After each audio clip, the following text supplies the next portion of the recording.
Welcome to Please Leave Podcast, home to stories that haunt. These stories may contain graphic depictions of violence or explicit language. Listener discretion is advised.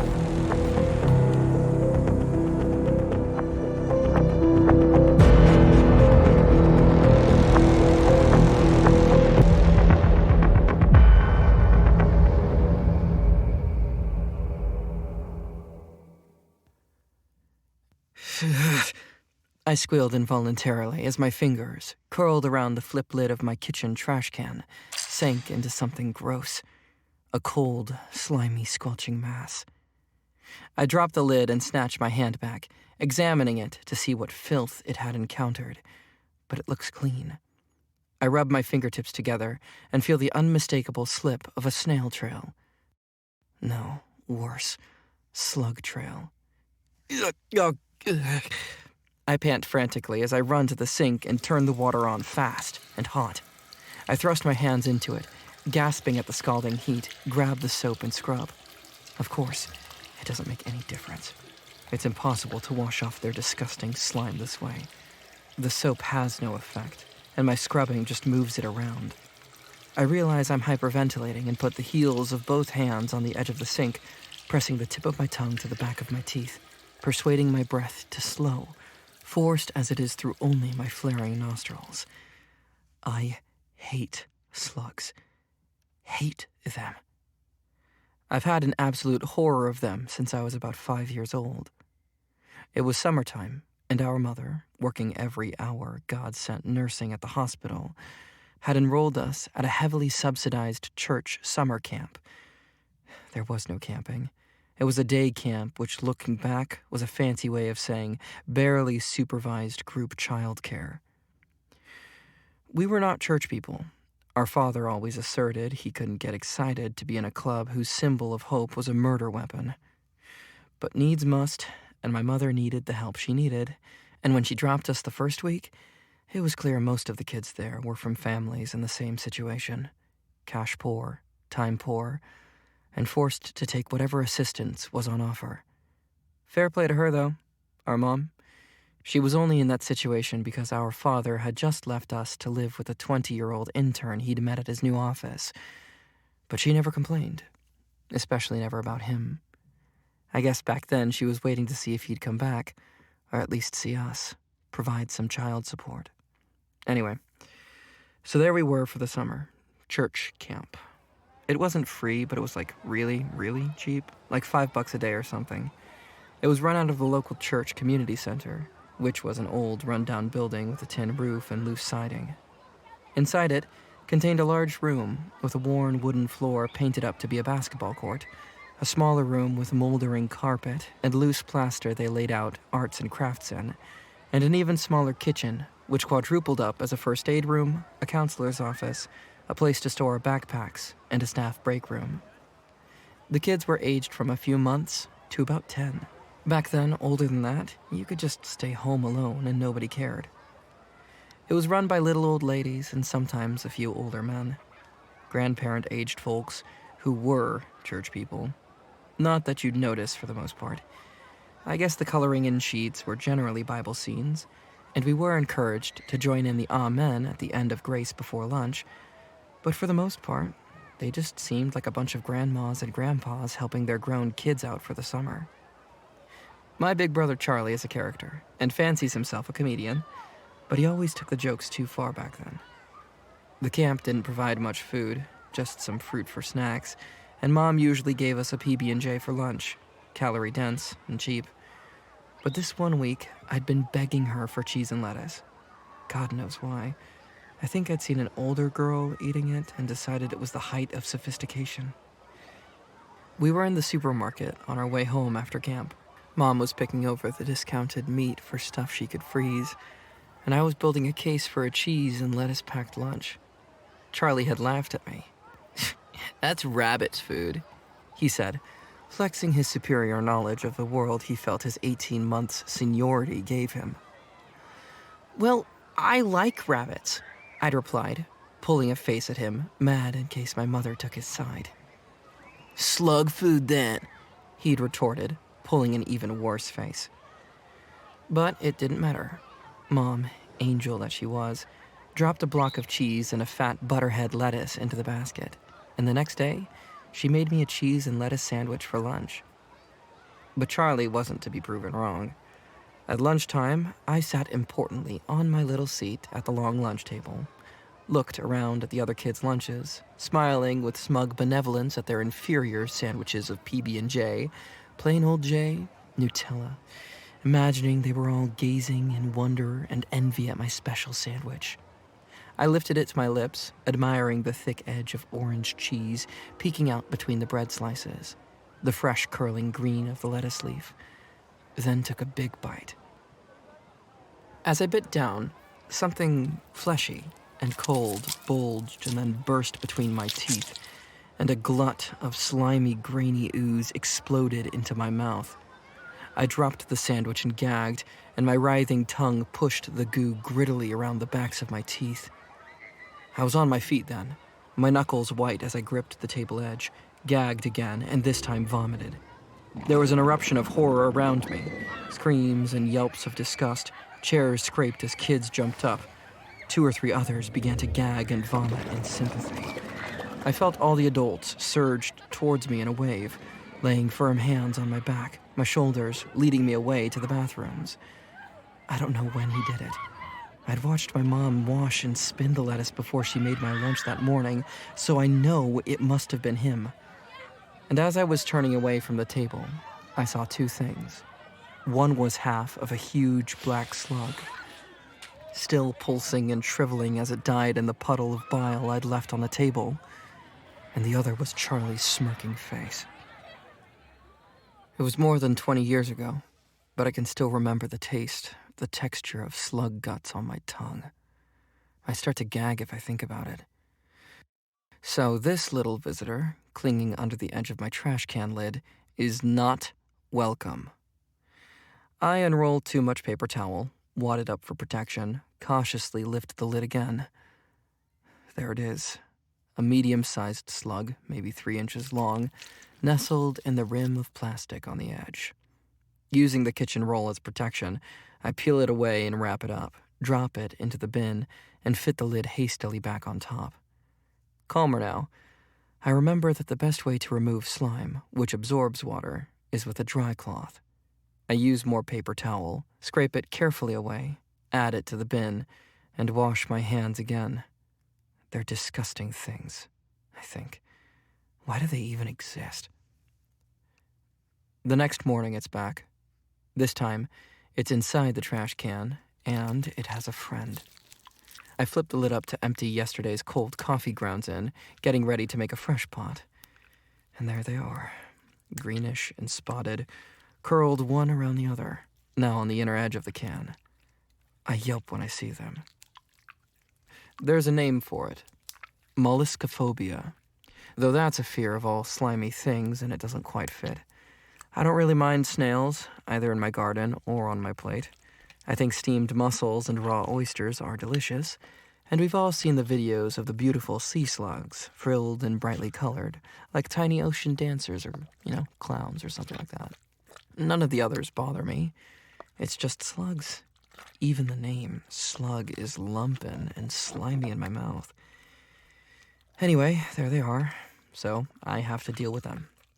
I reach for paper towels again, plucking them off the trash bag, and this time I roll them carefully into the center of the paper towel, place them gently down inside the trash can, and hastily grind a liberal coating of salt onto them. They shrink and fizz, writhing and oozing as they die. Good, I think. Fuck off and goodbye. I let the lid fall shut. Later that day, on the train heading into the office, I find I'm mildly fretting about them, the slugs. It's the first time I've seen them inside my home, but then I've only been in the house for a few months. I moved in here in January, and I guess now spring is rolling around. It's brought the slugs out of wherever they hide in the winter. What if there are more?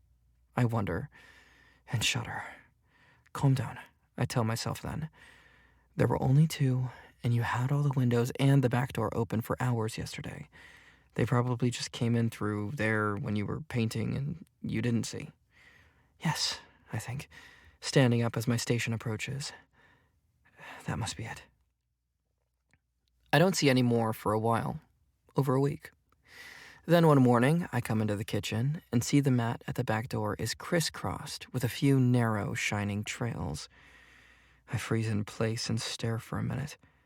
How the fuck did they get in this time? I search for them, feeling crazy, crawling round my kitchen floor, trying to see over the kickboards and behind the radiator pipes. I look suspiciously at the tiny gap under the dishwasher, examine the refrigerator with microscopic care. I check under the lids of the recycling and garbage cans. I look inside them too. Nothing. They have been and gone. This should console me, but it doesn't. They can get in, and they can get out. I rub a slipper-clad foot on the silvered trails on the mat and find, already dried, that they wipe away instantly. The trails, wiped away, didn't return, but a few days later, I saw something worse. It was a Saturday morning, and Julie was in. We'd just been for a run together, and she'd come in for a quick coffee. She was leaning over my sink, staring at something. "Don't look in there," I say, cringing. "It's disgusting, I know. It's been a full-on week. I've hardly been home. I think that pot has been soaking there since Tuesday. But the contract is signed now, and I've run off the tension, so when I've had this coffee, it's hot shower and a full afternoon of cleaning this slum." I trail off, seeing her frown of curiosity. "What?" "This pattern. What is it?" she asks, pointing. I lean in to look. There's a sort of ferning pattern, climbing around in the dirty film in the bottom of the sink. I frown at it, too. I've seen it somewhere before, but I can't remember where. I shrug. "Dunno, bit weird, isn't it?" I say, turning back to the coffee. Julie has her phone out and is Googling. We're both bad for it. I literally can't have a question in my mind for 3 seconds without wanting to Google it. I pour us a cup each and sip mine as I hand hers over. She takes it with one hand, still staring at her phone screen. "Ew," she says at last. Then she turns the phone to show me the same pattern, this time on a wooden porch railing. "Looks the same, right?" I lean over the sink again to verify and nod in agreement. It's the same sort of pattern. "Get this." Julie slurps her coffee. "These wandering fern-like patterns are made by the tiny, numerous teeth of garden enemies, slugs, and snails." Whoa! The cup slides from my hand, and instead of smashing on the floor, bounces painfully on my right big toe and splashes scalding coffee up both of my shins. "Fuck!" I yell, popping. The mesh top of my running shoe didn't provide much protection. "Jesus!" Julie catches my arm and steadies me, reaching for a towel to dab at my legs. "Sorry." My heart is pounding. "Did I get you too? The coffee?" "It's fine. Only a drop. I'm fine." Julie has made a move for the paper towel now, unrolling it and dropping it in clumps, standing on them to absorb the spill. "But are you? What happened?" "Sorry." I'm so flustered, embarrassed. "It was, I don't know, I just dropped it. I'm sorry." "I thought it was my snail article." Julie was laughing a bit now. I'm sure sometime in the past I've told her I hate slugs, but not of the intensity of the hatred, not of the fear. It just doesn't ever come up, does it? How adult people feel about a specific creepy crawly. I manage to persuade Julie I'm fine, just clumsy, and pour myself another cup of coffee, but she doesn't stay, pointing out that I need to shower even more now. Sitting in the bath with the shower water pounding onto my skull, I examined the blackened bruise blooming on my toe and the reddened patches of scalded skin on my shins. None of it is too bad. The redness on my legs will be gone tomorrow. The bruise might take a few days, but I think, flexing the toe, at least it's not broken. I am disgusted that a slug has been in my sink, eating in my sink. My sink where I wash my hands and rinse my dishes and soak my pots before I put them in the dishwasher. I know it's not clean right now, but by definition, it's a clean place. And now it's soiled by this disgusting diner, squirming all over with its filthy mouth and its dirty, slimy skin. I stand, turn the water temp up a few more degrees, making my shins sting, and scrub myself all over. When I get out, I methodically scour every inch of my kitchen with bleach. Once I'm finished, and the whole room is a gleaming homage to Clorox, I pour myself a glass of rosé and start Googling for solutions. I start off with some traps from Amazon. They're not humane, because the humane ones mean you have to release the horrible things, and I don't want to have to touch them or have anything to do with them. Plus, where could I release them? The moon would be too nearby for me. These are little plastic mushroom-shaped things. You put a few inches of cheap beer into the bottom of each and put the domed lid back on. The slugs, this is the theory, creep in for a sip of beer and then fall drunkenly down into it and drown. Here's hoping. I put out all 6 traps. I know as I'm doing it, it's ridiculous, but I can't help myself. My skin crawls every time I think about it, and I just want to get rid of them, of thinking about them. The traps seem to work okay.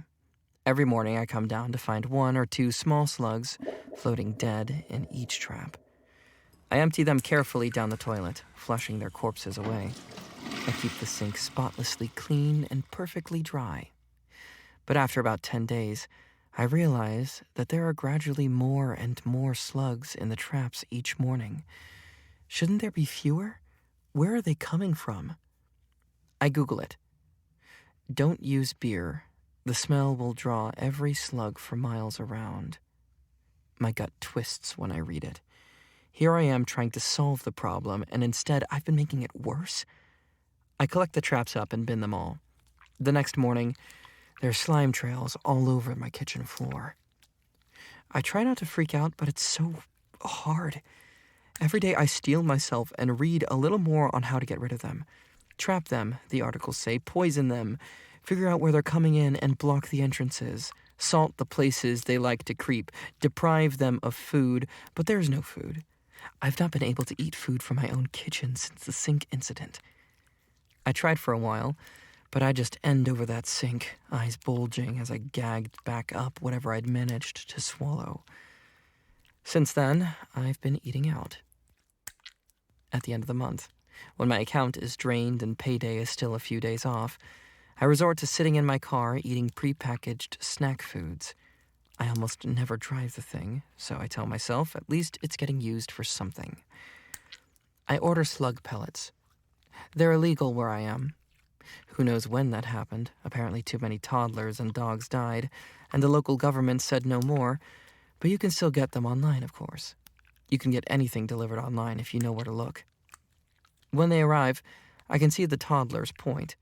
They look like blue candy. I put them in a few strategic places in the kitchen and go to bed. In the morning, there are no slugs, but there are puddles of slime in each of the places where the remains of a pellet lie. I search online again and see that the type I've bought kill slugs by blocking their digestion and causing them to release excess slime so they dehydrate to death. I read that it takes a few days for them to die and imagine them in my walls, behind my cupboards, under my floors, writhing in a spreading, roiling slick of bubbling gunk. It takes me 3 hours to remove all the pellet remnants and all the slime and bleach the kitchen again. The next morning I go in at 5 a.m., anticipating having to clean again before work, and sure enough, there are more puddles, and I repeat the whole process.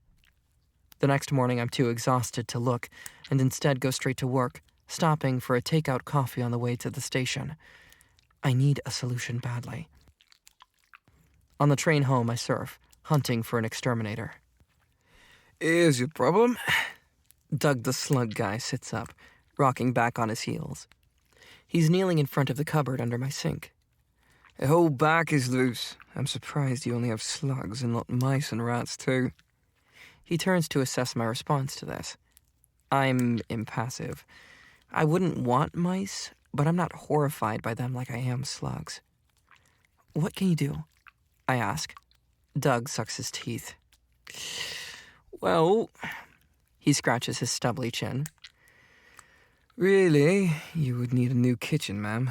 Or at least... He looks around at the worn units. A new unit in this space. The back is in there, but it's broken and the groove it runs into is damaged too. You'd not replace it. Okay, I know, but what can you do? Now, today. I find I'm holding my breath. He scratches his chin again, looking at me quizzically, and I sense whatever it is, it's going to be expensive. Doug the slug guy relieves me of a decent chunk of cash in exchange for copper taping almost every edge in the room, caulking up every tiny gap he can find where cupboards meet floor or wall, and dumping a large bag of fine table salt down the back of the broken cupboard back to make 'em think twice about climbing. For 4 heavenly days, there's nothing. No slime puddles, no trails, no chew marks, nothing. I've begun to think Doug has cracked it and my problems are over. I even put some food in the fridge. But then on the 5th day, I wake in the middle of the night, sick. My head is pounding, and my skin hurts where my sheets are touching it. I'm burning up, and I throw the blankets off, but in a minute I'm shivering, my teeth chattering loudly in my skull. I force my eyelids up a little and squint at the clock. It's 3:04 a.m. My mouth is as dry as the desert, and my throat aches. I reach for my glass on the bedside, and, finding an empty space, I curse inside. I'd taken it downstairs to wash that morning and not brought it back up. I drag myself up to sitting and swing my legs out of bed. Staggering upright, I grab my gown and pull it on, cinching the belt tight, shivering harder. Holding the wall for support, I manage to walk, bent over to the top of the stairs, but then I have to sit to descend, scooching down a step at a time on my bottom. I'm dizzy, and cling to the banisters and close my eyes as the walls pitch and roll crazily around me. I end up crawling to the kitchen door, but once I get there, I heave myself to my feet again, reasoning that all my cups and glasses are in upper cupboards I won't be able to reach from the floor. I lurch to the doorway and flick the light on, squeezing my aching eyes closed against the blinding light as I shuffle on towards the right cupboard, holding the edge of the worktop for support. I reach the kettle, above which is the cupboard that contains my crockery, and scrunch my eyelids up a fraction. There are dozens of them, maybe hundreds. Their eyes waving on their repulsive tentacle stems, they creep wetly on every surface, on the walls, the floor, the window, on the doors of the cupboards, the refrigerator, and the dishwasher, on the worktops, the stovetop, the taps, in the sink, on the toaster oven, and the headbin, inside the open microwave.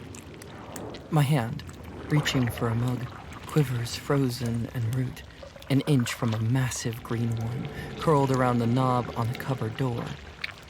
I scream. I spin and careen back towards the door, marveling that I'd reached the cupboard without touching a single one, and now I feel them popping vile and cold underneath my bare feet with every step. I fall back through the door, my knees slamming into the hardwood floor of the living room, sobbing and gagging. I scrub the slime away from my feet with a hand towel I've miraculously managed to grab during my exit, and then tossing it back into the kitchen, I slam the door shut. When my sobbing has subsided to hiccups, I crawl to the unit my stereo is in and dig a roll of wide masking tape out of the drawer. Then I stand on shaking legs, and frequently pausing to rest my burning forehead on the glass panes of the door, I laboriously tape all around where the door meets the frame. When I'm done, I drop the tape and crawl, exhausted, back up the stairs. At the top, I remove a Pelea plant's pot from its decorative holder and go into the bathroom, washing it out with trembling hands. Then I fill it with icy cold water, and finally, mercifully drink. I'm laid up in bed for 4 days with whatever has got me. I eat only the cereal bars in my bag, drink pints and pints of water from my plant pot holder. Luckily, I had lots of meds lying about in my bedside and the bathroom cabinet, so I'm able to take the edges off my fever and the aches and pains until they pass. On the 2nd day, I develop a ragged cough. I'm so sick I can't even watch TV. My eyes begin to ache as soon as I try to look at anything with them. But I do gradually recover. On the 5th day, I'm able to come downstairs and sit on my sofa. The kitchen light has been on since that night. Inside, I can see nothing. No slugs, no trails. But I feel too weak to deal with any of it, so I leave the door taped and the light on and order takeout. By day 7, my strength is returning, and I can brave untaping the door. I have to deal with the takeout containers by then anyway. The trash cans are all in the kitchen. I still don't see a single sign of them, but just to be on the safe side, I call Doug. Not to be impertinent, he says, after an examination of the room and his previous work. But are you sure you didn't imagine it? I snort. I could feel them bursting under my feet. I snap. Of course I didn't imagine it. Yeah, about that, he says, looking sheepish. Where are they? What do you mean? The ones you stood on burst? He goes on, carefully avoiding my gaze. They couldn't survive that, so. He looks around pointedly. Where are they? Even if others ate them. He sees me grimace. Apologies, but it's their way. But even if they had, there'd be something left. Some evidence of it having occurred. But here. He sweeps his eyes over the spotless kitchen. There's nothing. I consider this silently. I can tell these things really bother you. More than most. His voice is so gentle, kind. And there's no charge for today. But maybe with the illness and all, your mind sort of created them? There's no sign in any of the measures I took that anything has been in here. There's no trails, no feeding marks, no droppings, nothing. It's understandable, he goes on, if you're so put off by them, for your mind to give you a real scare under the duress of a fever. I realize he might be right. The trails and the marks and all mean little to me, but the ones I squished running out, those must have died. They couldn't have crept away, burst open. When he's gone, I lie on my bed and cry for a while. I feel like I'm losing my damn mind. I had loved this house so much when I found it, but this is miserable. I can't live like this. Once I've run out of tears, I take my phone out and Google again. This time, for a therapist who specializes in phobias. Sharon, the therapist, is a marvel. On our first session, she establishes what I want help with, and during the second, she takes a detailed history of the incident that sparked the fear. "Now, I'm gonna challenge you, sweetie," she announces during our third session. "I'm gonna really stretch you. What do you think the slugs can do to you?" "Do?" "Sure. You're terrified, right, sugar? You have a holy terror of these things. But why? What do you think they'll do?" I think about this. It feels obvious. The feeling of disgust and revulsion is so strong in me that reason isn't required, but, well, what is the reason? I guess I shift in my chair. I guess get in my mouth again? "Well, don't ask me, honey. I'm asking you." She laughs. I am silent again for a long moment, thinking.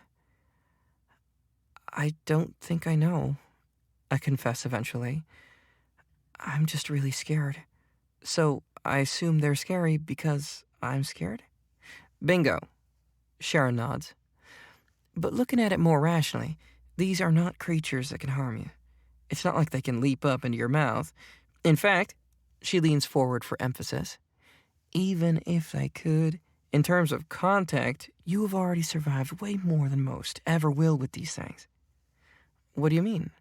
"Well, think about it. Most people don't like these things. Slugs and snails, frogs and such. Slimy things, cold and wet, kind of gross.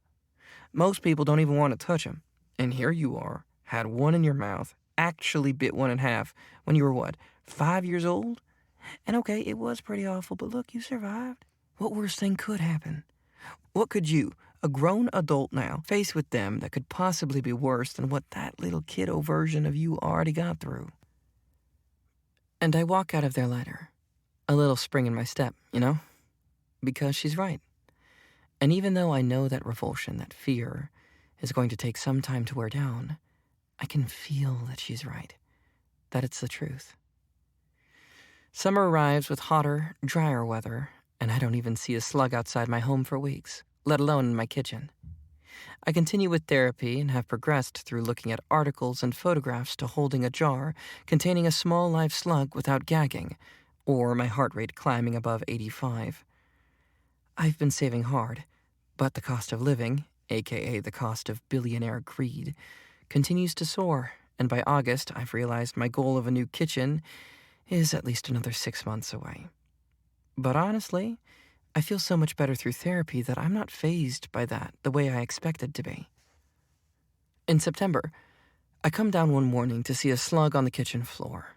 I manage to remove it without panic, throwing it into the back garden and wiping the slime calmly off my hands before washing them. I don't bleach anything. Instead, I make coffee and drink it, looking out the window, feeling strong and proud.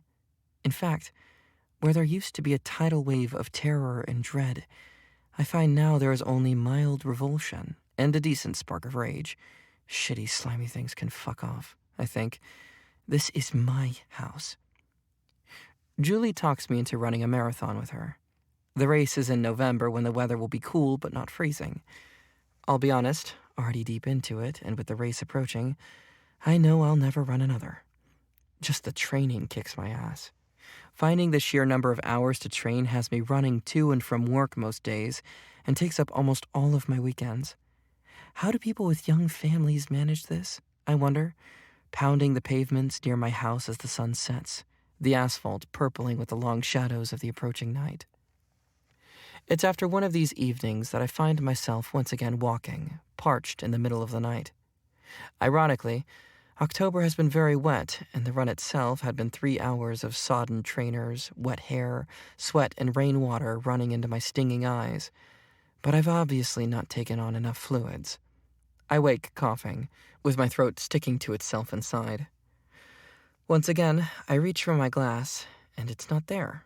But this time, I just hop quickly out of bed and head out in the underwear I sleep in. I trot downstairs in the dark and go straight to the kitchen. I flip the light on, and there are slugs. 3, 5. No, wait, there's another 6. I guess the rain brought them in. I marvel at my mild distaste and go to the sink, take a clean glass from the dishwasher, rinse it, fill it, and drink. Turning back to go, wondering if I wanted to deal with the slugs now or leave it and go back to bed, I suddenly feel a flush of anger. Nasty, filthy little monsters. But I'm not scared anymore. There's a huge one in the middle of the floor. It's a greenish mottled color, its wet skin spotted like a big cat. I watch it progress slowly towards the trash can, its stalk eyes waving eagerly in that direction. In a sudden flash of rage, I step forward and slam my heel down onto it. I know as soon as it connects that I've miscalculated. The fury has given me too much momentum. Instead of just stamping on the slug, I am slipping. The water leaves the glass in a glittering arc in front of me as my arms wheel upwards, trying to save me, but they can't. I fall like a tree, directly backwards. When I'm halfway to horizontal, the back of my skull slams into the edge of the countertop. There's a blinding red flash of pain, and then everything goes black. I don't know how much time has passed when I open my eyes. My brain feels as if it's on fire. A migraine-like pain pierces, a hot metal rod passing right through my frontal lobes above my eyes, and as soon as I come awake enough, I realize I am vomiting. I manage to turn my head, but even as the bile is pulsing hot and bitter onto the floor beside me, I'm aware that I'm stuck. My breathing is difficult, as if there's a weight on my chest. I open my eyes a crack, but the light is agonizing. I'm in trouble, I realize. I'm hurt bad. I try again, squinting and raising my eyelids a sliver. There are some things on my chest, huge blob-like things.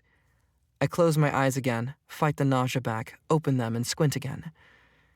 I see 2 dishwashers beside me, 2 oven mitts hanging, and realize I have double vision. I must have cracked my head real hard. I try to look at the thing on my chest. Tilting my chin towards my chest ignites another pain, though, this time in the back of my head, where I hit it, I think. It's brown, the thing. I try to lift my arm, but it's stuck. Not like paralyzed stuck, like it's glued, stuck. The sensation of my body begins to come back around the edges of the monumental pain in my head. I'm cold, I'm wet. I try to make a fist and find my hand full of something squishy and slimy. It's slugs. I'm covered in slugs. Hundreds, maybe thousands of them. Their weight and their slime are what is holding me to the floor. I begin to feel them now on my arms, my legs, moving slowly across my ankles and squirming near my ears. And the thing on my chest, it's a slug too, an enormous slug. It feels like it weighs 30 pounds. I can't see them, but I realize there are more of these huge ones. I can feel one on my belly, another on my thigh. My sight converges for a moment to its usual single vision, and I find myself eye to eye with this huge creature. Its eyes are just black dots about the size of pennies on the ends of shiny, oozy stalks as thick as my thumb. They arch down towards my eyes, wide in surprise and pain, and quiver uncertainly for a moment. Then they waver away. It is doing something. It moves its head from side to side. I watch it a moment, but my vision doubles once more. The pain in my head intensifies, and I have to close my eyes. I can feel there's something hot now, on my chest and on my thigh. Slugs squirm into my ears, deadening my hearing, amplifying the sounds of my body. I can hear my heart, rapid and thready, pounding away. I hear my own breathing heaving in and out of my constricted lungs. Underneath it, I hear a steady, soft rasping. As soon as I tune into it again, I hear another, the same, more distant, slower. I open my eyes again and watch the gigantic slug wind its head side to side and listen to that loudest I see a rim of reddened slime tracking with its head as it moves. I realize there is a slight pulsing to the hot pain on my chest, and closing my eyes, understand that it matches the sound.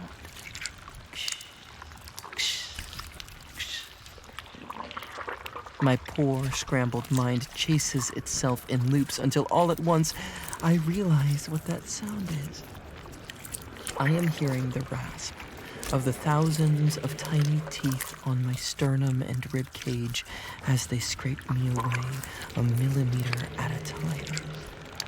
It is eating me. I realize the heat is building all around me. They are all eating me. Panic finally arrives, adrenaline surging, but with it I feel something loosen and flow, searing and dangerous inside my head.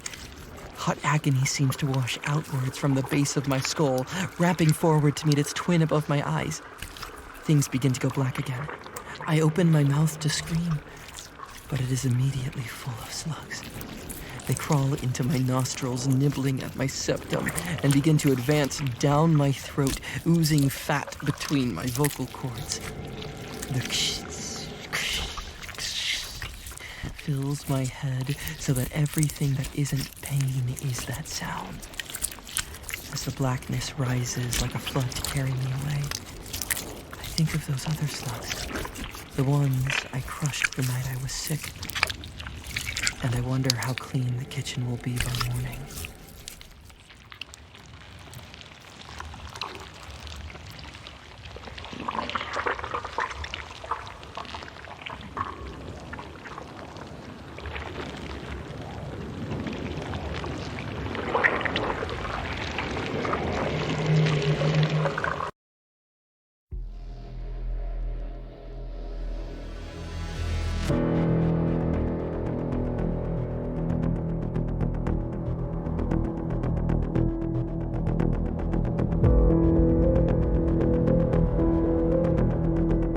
This story was written by Bec Stranger and narrated by Kieran Regan. Our Patreon is officially live, so for more stories that haunt and a behind-the-scenes look at what we do and why we do it, please join our Patreon at patreon.com/PleaseLeavePod.